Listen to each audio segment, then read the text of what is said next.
ಭವಿಷ್ಯತ್ ದೇವರ ಕೈಯಲ್ಲಿದೆ. Hallelujah, hallelujah. ಯಾರಿಗೂ ಕೈ ತೋರಿಸ್ಬೇಡ, ಕೈ ತೋರಿಸಿ ಹೇಳೋದಿಲ್ಲ ನಂಬೇಡ. ಆಮೇಲೆ ಹಾಲೆಲೂಯ. ನಿನ್ ಕೈದಾಗ ಕತ್ತರಿ ಅದ ಅಂತಾನ, ನಿನ್ ಕೈದಾಗ ಹಿಂಗನ ಅದ ಅಂತಾನ, ಆದ್ರ ಕೈ ಮಾಡಿದಾದ್ರೂ ದೇವರಿದ್ದಾನೆ. ಹಾಲೆಲೂಯ. ಆ ದೇವರು ಹೇಳ್ತಾ ಇದ್ದಾನೆ, ಆ ದೇವರು ಹೇಳ್ತಾ ಇದ್ದಾನೆ, ನನ್ನ ವಾಕ್ಯಕ್ಕೆ ಯಾರು ಆಶ್ರಿತರಾಗಿದ್ದಾರೋ ಅವರಿಗೆ ನಾ ಏನಾಗಿದ್ದೀನಿ?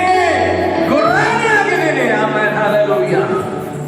ದೇವರ ಮಕ್ಕಳೇ, ದೇವರನ್ನು ನಂಬಿದವರೇ, ನಿಮ್ಮ ಭವಿಷ್ಯತ್ತಿಗೆ ದೇವರೇನಾಗಿದ್ದಾನೆ?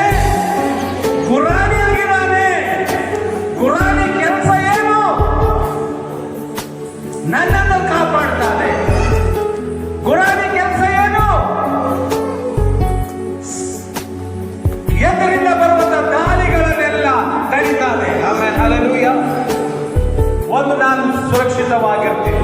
ಆಮೇಲೆ ಹಲ್ಲೆಲೂಯ. ಯಾವಾಗ ದೇವರು ನಮ್ಮ ಗುರಾಣಿ ಆಗಿರ್ತಾರೆ, ನಾನೇನಾಗಿರ್ತೀನಿ? ಭದ್ರವಾಗಿರ್ತೀನಿ. ಪಕ್ಕದವರಿಗೆ ಹೇಳ್ರಿ,